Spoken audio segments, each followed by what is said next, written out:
What's up guys, Chris here from TM32 and Fedora Gaming. Welcome to another episode of our Fire Emblem Fates Conquest playthrough. It's been a while since we have recorded a new episode. It's been a few days at least, maybe a week, I don't know. Not a whole lot has changed. I added a couple of things through, what was it? The Street Pass stuff.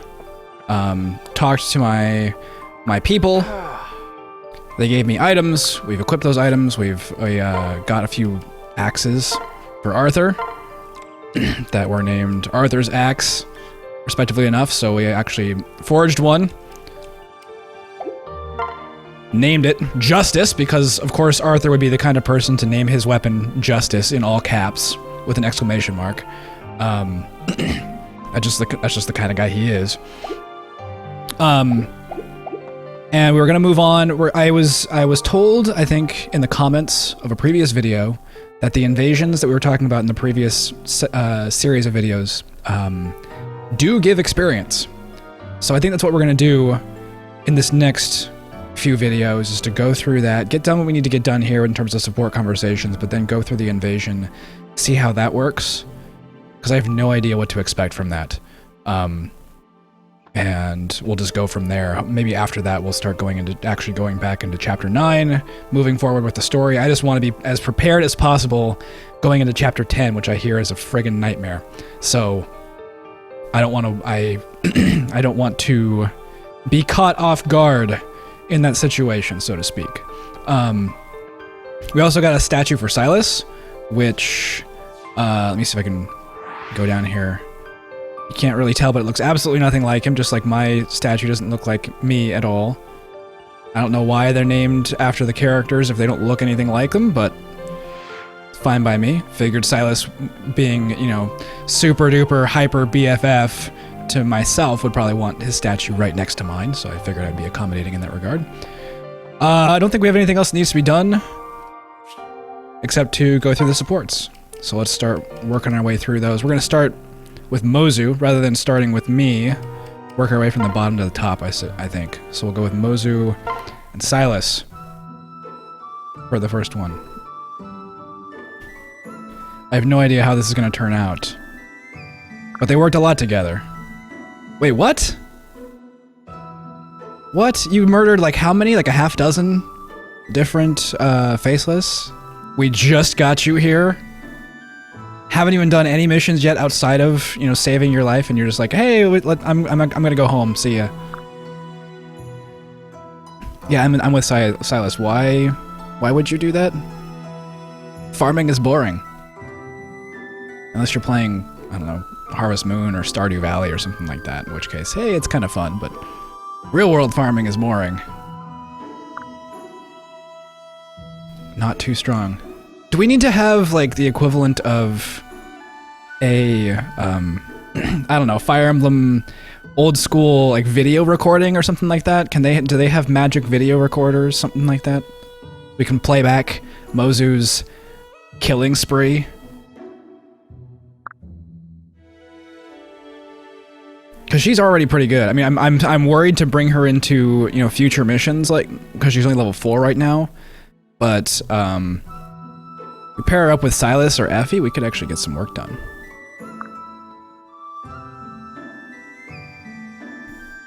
Just wait, Mozu, just wait. You got that aptitude. Well, figuratively and, you know, game-wise. We can give her, is there like a hoe? Like an actual tilling tool we can give to her as a weapon? That would be kind of appropriate and amusing to beat the crap out of enemies with. I feel like there were in previous games, like, something tells me like Awakening had like a pitchfork weapon or something like that. I don't know. Maybe I'm remembering incorrectly. Mozu, don't be scared. Don't be scared. You got this. We can help you. Again, just train with Effie. Train with Effie. She'll teach you how to murder everything that stands in your way, and then, you know, have a feast worthy of 12 people. Wait, is that the end of it already? That's the whole conversation? It's like, hey, I'm terrible and worthless, and that's it. See ya. Silas is just like, nope, that's not it. That's not it. We're gonna do work. Gonna do some work. No, like I said, go to Effie. Silas will only teach you how to be a creepy stalker. Effie will teach you how to get stuff done.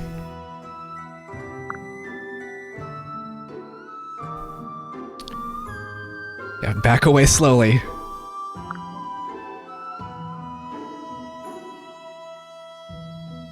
Yeah, I mean, now that I'm trying to think about it, like, what would each person in my party like actually be good at teaching? Like, Effie's the only one that seems like she would be good at like being productive with her teachings. She'd actually be able to teach people how to fight and, you know, not die. Silas would be teaching people how to be creepy stalkers, posing as, you know, BFFs. Arthur would just be about justice. Niles, I don't even want to talk about what Niles would go through. It's just like, it's not appropriate for an all ages video. Oh, and now she's totally away from that. Talking to Silas about ditching and going to work as a farmhand somewhere, and now she's like making food for me or something like that. We should change her into a maid. She would actually be good at it. We should change her into a maid and then change Felicia into something else. Oh my. Oh my, tingly feelings from cooking.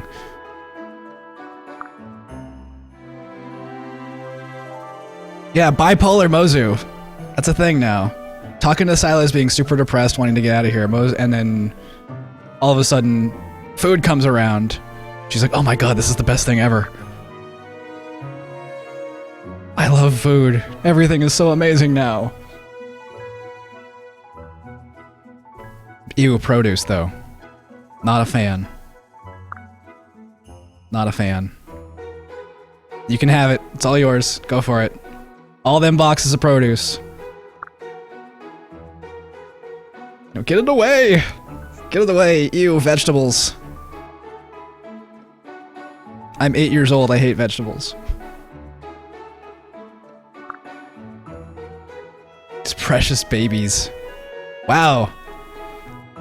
So she's already learned from Silas's creepy BFF situation, but she's applying it to her food rather than to the other humans. My precious children. Be gentle with my children. Oh god, this is how back problems start, Corin. That's thematically appropriate with real-world me. An 8-year-old with back problems.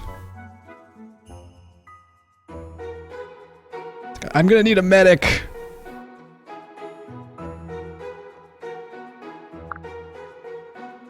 Ouch!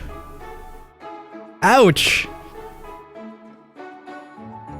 She's talking to Silas about, you know, being too weak and how everyone else is so much better than she is, and now she has to just, like, completely floor me. Oh yeah, you're kind of a wuss, Lord Chris.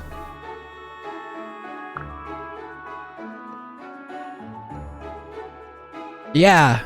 Yeah, and she's not sure of herself.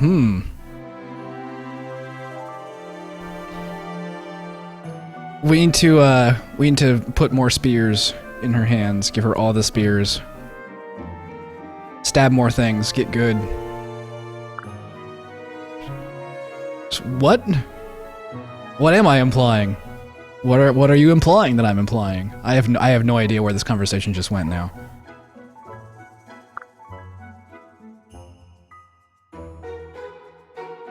that she was unladylike by being freakishly muscular somehow.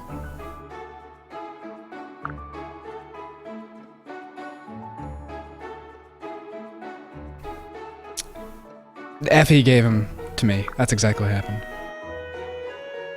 Effie's training regimen: just lift all these boxes and then eat the contents while you're lifting them. For every 1 rep, every 5 reps, you get 1 vegetable from the box. Makes things slightly easier.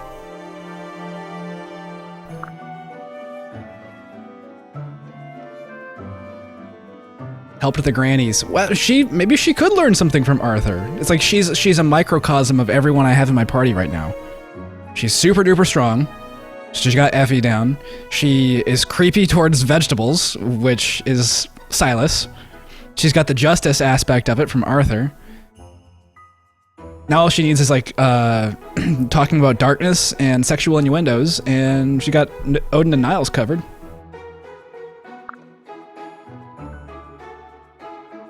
And then who else? Oh, she needs to start like talking about how much she loves me, and she covers Elise.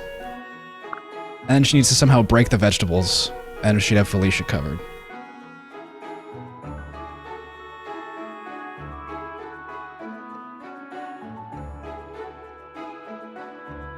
Them elbow grease. What? Is she waiting for me to comment on how strong she is? How completely and 100% feminine she is about her strength?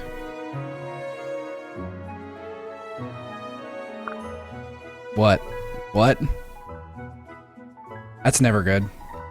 Like, no, it's nothing, seriously. You'll have to wait for our B rank conversation, I'm sorry. Just like everything else that's good in these conversations. It has to wait until, you know, we fight together more. I don't think I actually ever fought with her, though, in the previous chapter. I think I got this purely through like, talking to her in my private quarters a few times.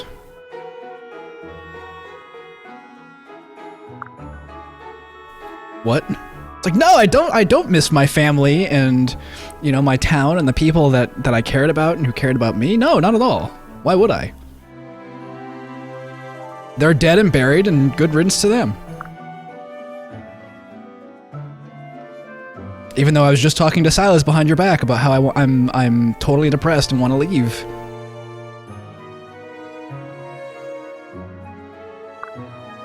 No big deal though. NBD.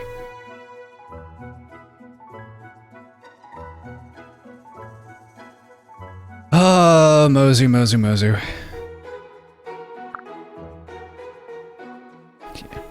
Don't worry about me or I'll beat you up.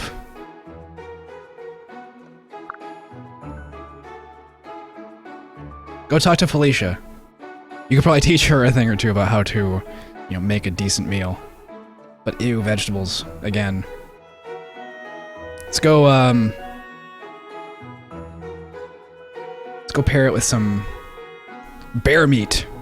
Something like that. Go ask Effie to kill a bear.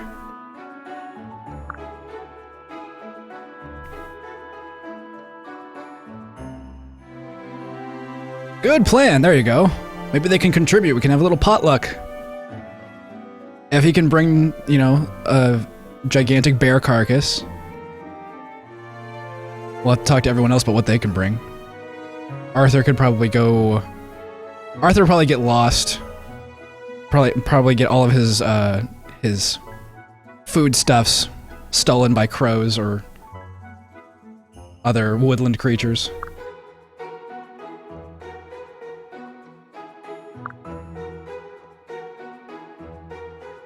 What? It's like I heard, it's like in-game me heard Silas's conversation with Mozu and just like, yeah, there's totally something else going on, but oh well. Mozu will be interesting to work with, provided she doesn't die horribly, like she probably will, given that she's level 4. But we'll see. Maybe we can try and get her some experience during this invasion upcoming. All right, Odin and myself. Darkness, darkness, darkness, darkness. It speaks of nothing but darkness. I didn't see you there because you were in the darkness. Hey, speaking of darkness.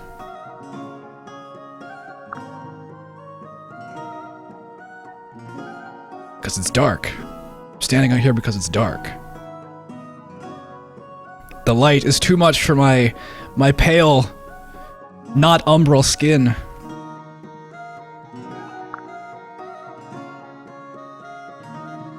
What? All the world is a stage, and only Odin is an actor.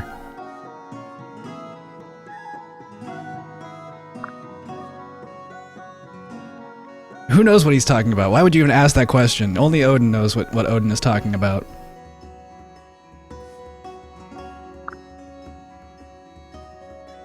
I'm chillin', bruh. I'm chillin'.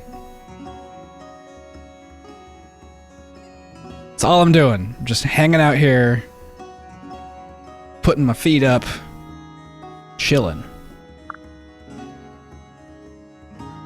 Because saying I'm chillin' doesn't have the same sort of ring to it. I have to say I'm enjoying tranquility. I'm having a brief intermission in the play that is my life. This is how I chill, though. This is how the Odin Dark chills. I invented this pose. It's patent pending. You have to pay me $1 for viewing it. It's copyrighted.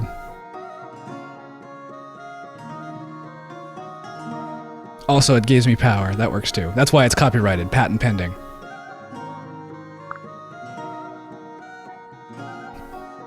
Oh, is he referring to like the actual pose that he's in right now?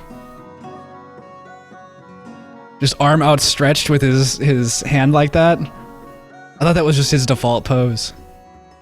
I think it is his default pose. Ha ha! Ha ha! Odin and Arthur need to hang up. Hang out. Exchange, ridiculous laughs.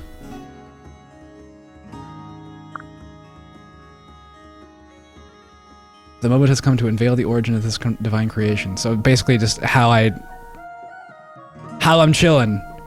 Let me share with you the ways in which I chill. I don't even know. I feel like I have a pretty firm grasp of the English language.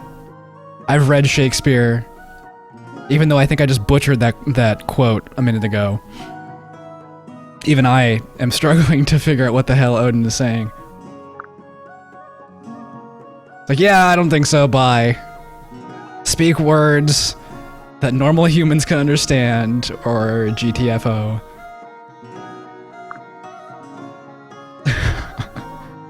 Come back, let me speak smart at you.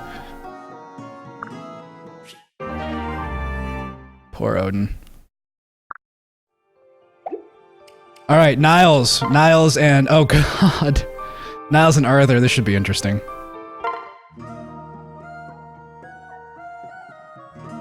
Good evening, citizen. I couldn't help but admire your eye patch. Does it too have a scar? How menacing. It's like, yeah. Okay.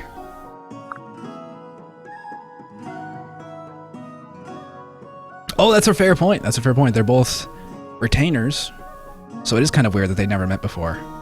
Like with Leo and Elise running around together, you'd think that they would have fought side by side at one point or another. That face, though, it's like your reputation as A vagabond, a brigand, a man of not so justicey justice.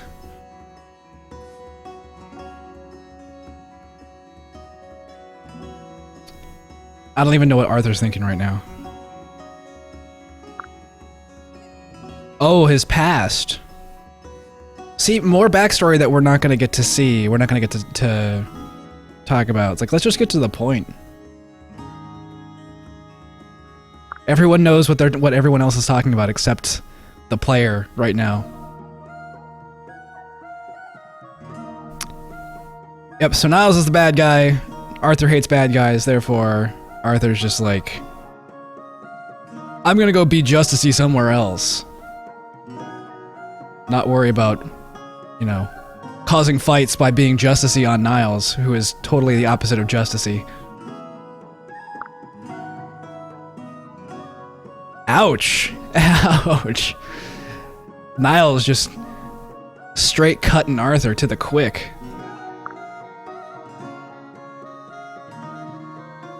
And even insulting his intelligence at the same time. It's like, wait a second. Who are you referring to, citizen? It couldn't possibly be me. Oh dear. Oh dear. And poor Arthur. I can't imagine what's gonna happen if they become friends. He's trying, though. Good guy Arthur, at least he's trying. Niles is just having none of it. Ouch! Ouch! Holy crap! Niles being a total scumbag right now. It's like Arthur's just doing his best, being kind, being friendly, trying to introduce himself, and Niles is just like, get out of my way. Don't even talk to me. You're dumb and I hate you.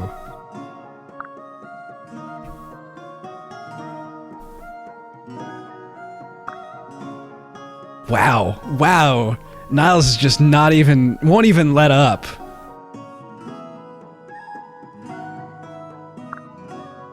Oh god. Am I gonna have to censor this? What's going on? Niles, I'm not sure I can handle this level of smug right now. I mean, you just insulted Arthur for being smug, and now you're laying the smugness on pretty thick here, buddy.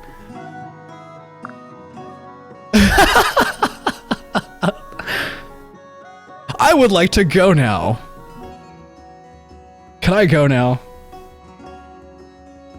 This conversation has not been fun. I would like it to be over. Please let me go. Now it's just gonna be like, nope, get back here.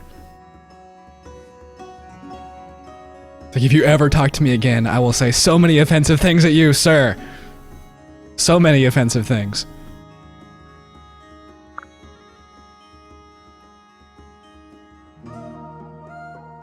Okay, now I have to make them best friends. It has to be a thing that happens. Rank C. They can go up to A+. Well, I think they can all go up to A+ with members of the same gender. So yeah, I think Arthur and Niles have to be... I mean, Arthur and Odin were pretty amusing. Arthur and Niles, I think we have to force them to be friends. We have to pair them up and make them kiss. For friendship. Who's next? Effie and Silas. Okay. I'm not sure how interesting this is going to be. I think Effie's is going to carry this one.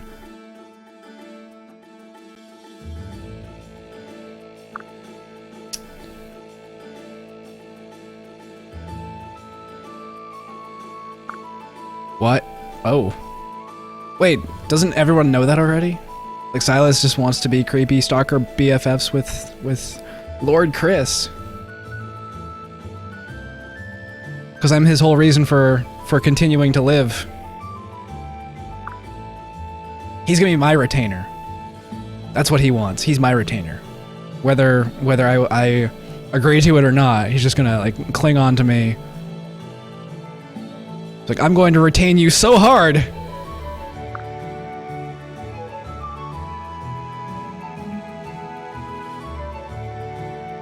Because Effie, I mean, Effie kind of does the same thing. I mean, not like creepily so, but she was talking before in a previous episode about how that's the reason why she's with Lady Elise. She said it right there. Best friends, and I don't know if Elise saved her life or something like that at some point. I don't know.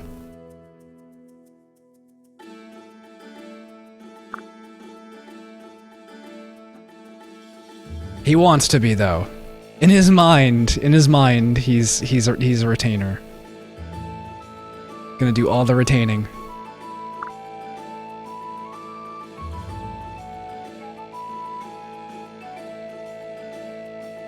Mercenary? I don't think he's gotten paid yet.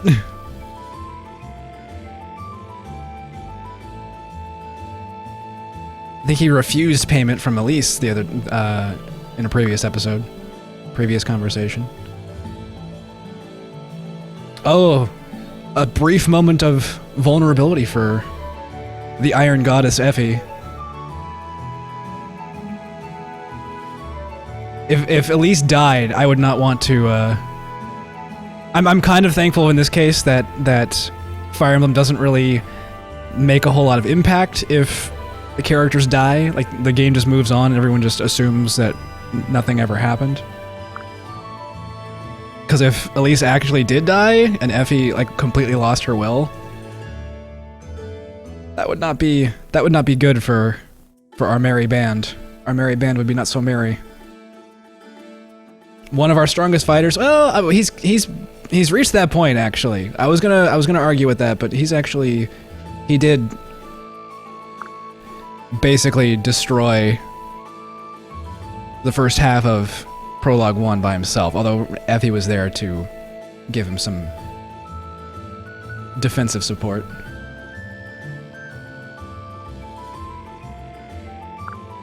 It's because I'm here to protect Chris Senpai. I need him to notice me. And this conversation, their conversation arc is going to be all about Silas going through the motions to become an official retainer for me. We have a long and complicated history that he can remember exactly 0 of. But that's okay. I'll make him love me.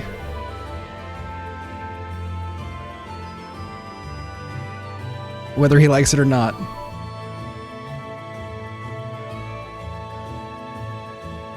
Effie's like, nope, don't even go there.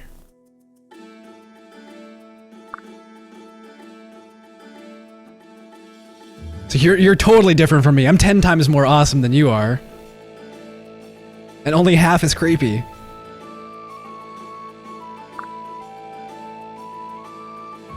A lot of these C rank conversations are really argumentative.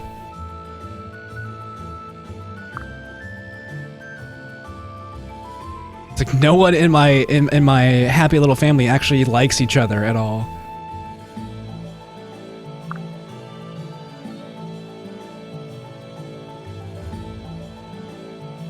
It's like, I worked hard to be as awesome as I am. You don't get to just tell me. You don't get to just say that we're alike, that you're as awesome as me. You don't. I'm sorry. That triggers me.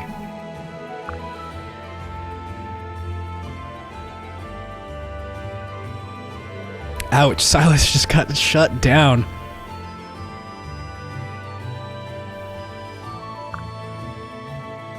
Shut down.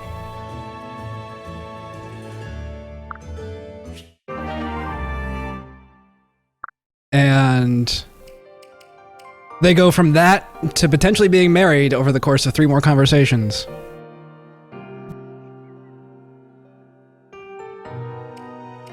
Yeah, I don't understand half of the reason. Like, why does everyone hate each other so much? And they yet have conversations that can end up with being them being like super ultra best friends.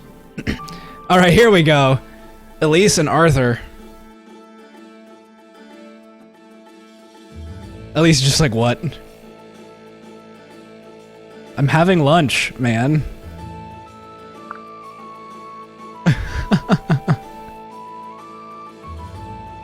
Were you accosted by deer?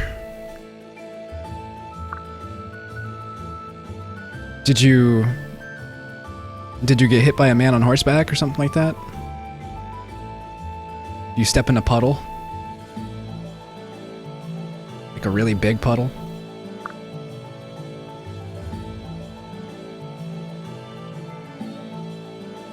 Always the worst case scenario. It's like, I have to be there immediately because she could be in danger. And yet, he spends his time going around and helping everyone else except Elise.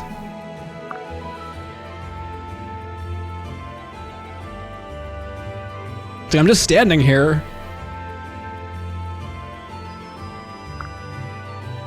Oh. So she did just summon him. Arthur's not like completely freaking out for no reason. It's like, what product do you use in your hair, Arthur? How do you get your teeth so white and shiny and sparkly? A man of little learning. Really couldn't tell. Could not tell.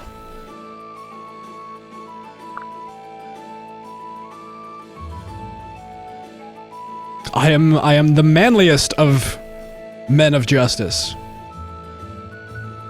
I am the justiest of men. Is there anything you wouldn't do to help someone in trouble? That's... whoa. Whoa. Elise, getting to the point. Deep conversation questions for Arthur, and this is the C-rank conversation. It's like, would you kill a man? Would you kill yourself? Would you do other things that might be morally questionable?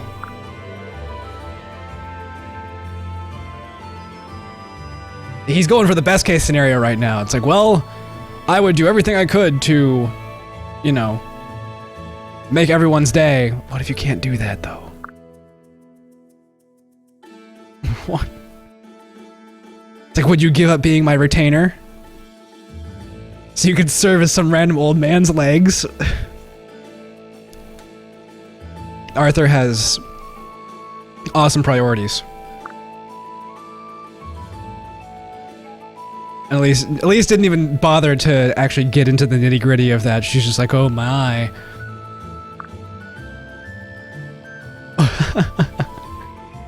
Some people hate that crap, Arthur.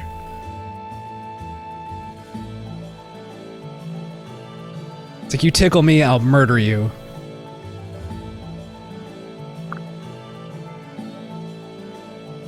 Wait, what? Saw a fight or break it up, but not before I brought their hands together. Wait. Brought their hands together so they could put them around each other's necks. For justice.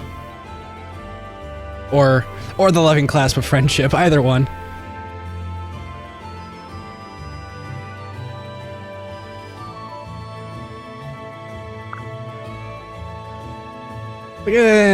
Whatever. Again, though, what? Let's get into the moral gray area of that, Arthur.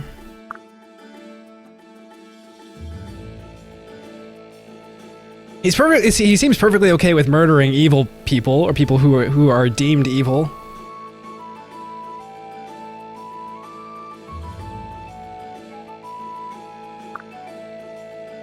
But nope, it's just hero of justice. Hero of justice. Justice this, justice that. Elise is like kind of touching on the subject. Is there anything you can't do? But that question's not going to get answered. I feel like we should go back to Niles and Arthur some more. Because at least Niles would actually ask that question and mean it, rather than Elise going, hee hee. It's like, cut the music. Not a thing, you say.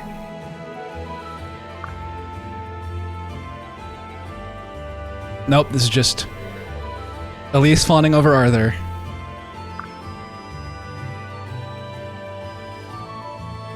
Which I guess would make sense. I mean, Elise is the youngest. It would make sense to have, you know, that she has, somewhat skewed mindset about, you know, the kind of people that she should have around. That's the reason why Arthur's here. It's like, Elise has a retainer. That's what she gets out of it. Arthur gets constant praise from a naive little girl.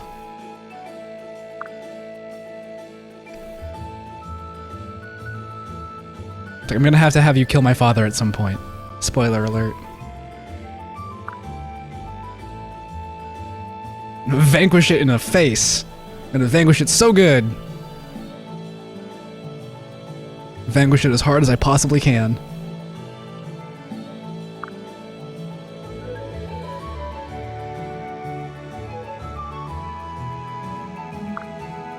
No. Nothing. Nothing to vanquish. No faces that need smiting.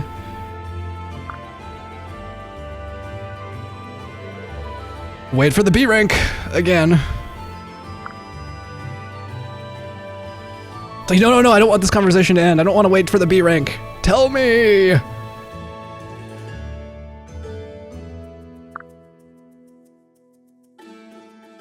Please tell me.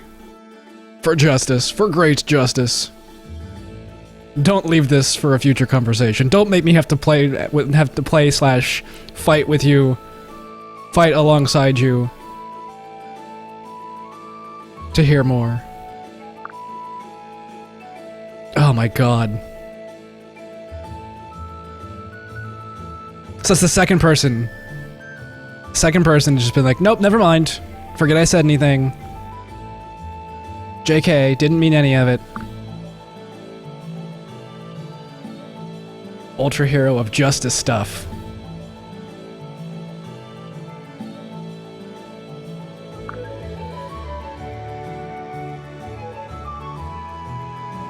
Elise vanish. Troubadour disappearing act go. My leather loincloth. Ew. Ew. Arthur, why would you... That image is not going to ever be removed from my head now. Thank you, Arthur. Thank you for that horrifying image. Oh my, we're already up to A rank with Felicia. I didn't even realize that. So this will probably be the last conversation we have with Felicia and myself for a while, obviously, because the next one would be us getting married, and I'm not sure, we haven't even met the vast majority of the characters in this game yet. Maybe we'll find one that's more interesting. What did you do this time, Felicia? I'm sorry, I didn't mean that. Really, you're having difficulties just putting dishes away.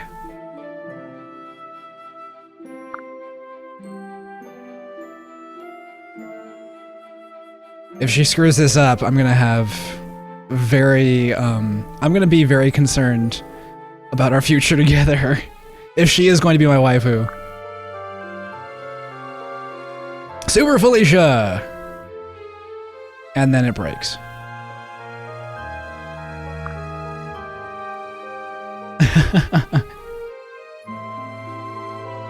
I don't know, it seems like she's a butterfly of a different sort.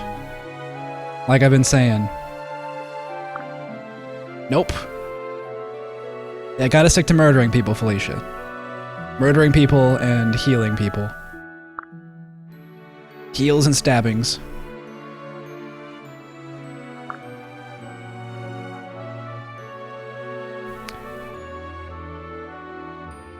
Cause I saved you!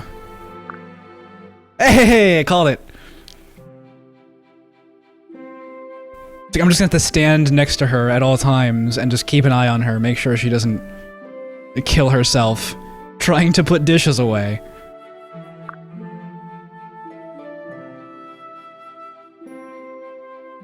It's what I do, Felicia.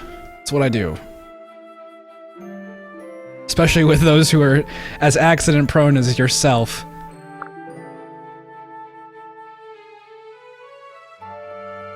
Just glad I arrived in time, even though I was standing right around the corner, keeping an eye on you, making sure that nothing got set on fire.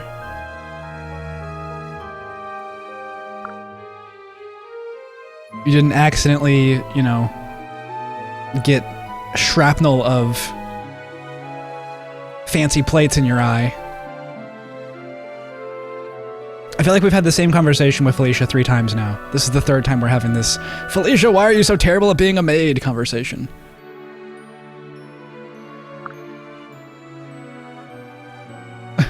And now we're insulting her for talking to herself. She was doing perfectly fine talking to herself. She doesn't screw that up.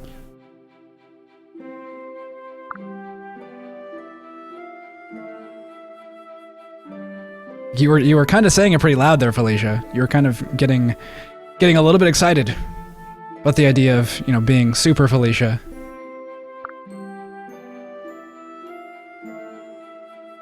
But we're not making her feel very good about herself right now.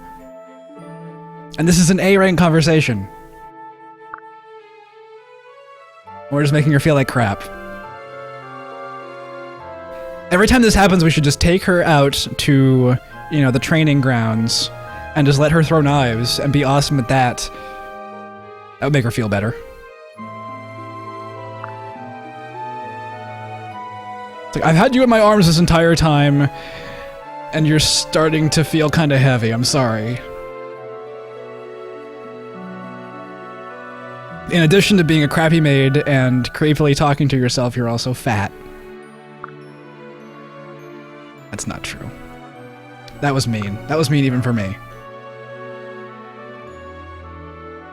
Even though I'm belittling you this entire conversation, there is a limit, and I crossed that limit.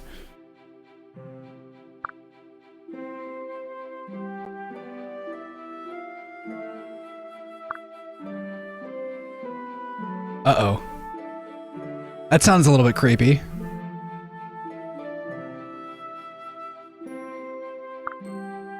I don't think she wants to know. I don't think I want to know.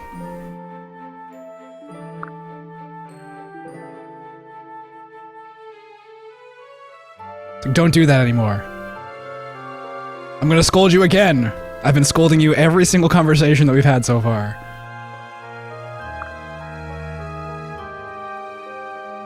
Clearly that's not the case. You didn't look out for yourself just now.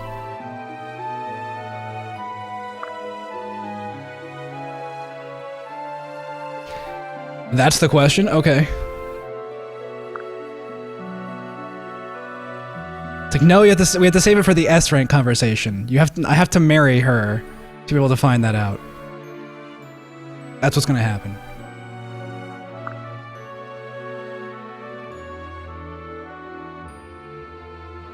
Have to put a ring on it before I can figure out in what way she takes care of herself. Or not.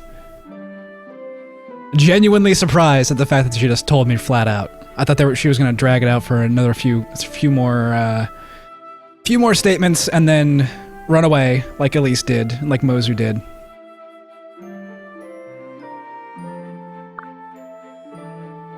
Look after myself by looking after others. What is there to not understand?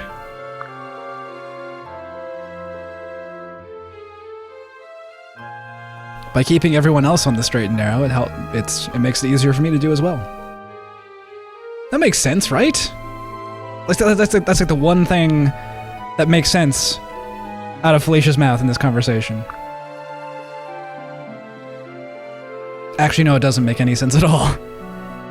Doesn't make any sense at all, but okay. I mean, I imagine that someone that is in the profession of being a maid would have to have that mentality in order to sleep at night.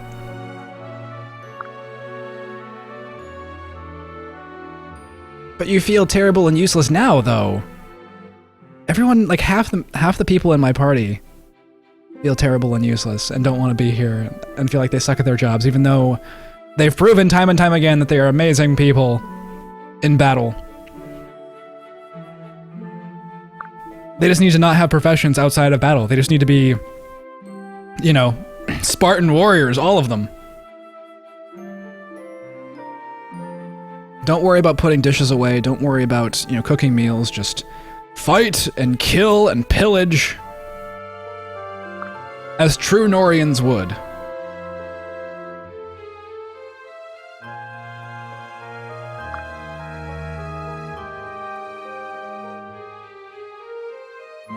But being terrible at everything else is worth it to Felicia. It's better to be terrible at everything that isn't fighting than to just not do anything but fighting, I guess.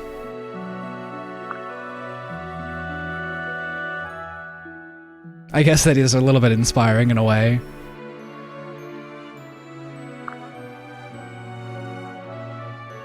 Save it for the S rank, you two.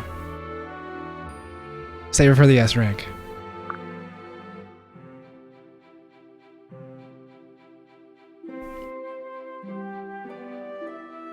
If putting pots away is pushing herself too hard, how did she become a friggin' maid? How did maids become bodyguards at the same time? There's a fair bit of logical leaping to be had for Fire Emblem Fates to get a maid/butler class into this game, especially when the main representative of that class is terrible at being a maid.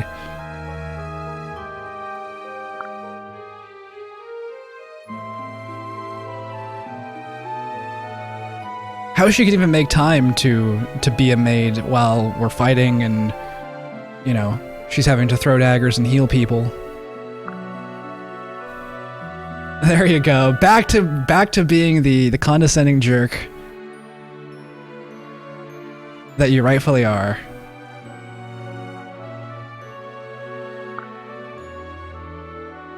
We can't end this conversation with Felicia feeling good about herself.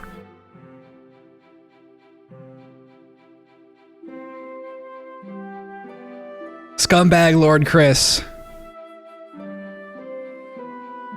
Need to have an insult sandwich. Say something bad about the person, then you say one thing that's good, and then you say more things that are bad. That's how it works, right? That's how human conversations work.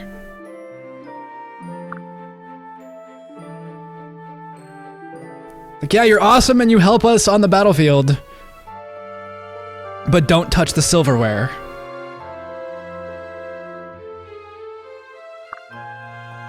Don't want to stab yourself in the eye with a fork by accident.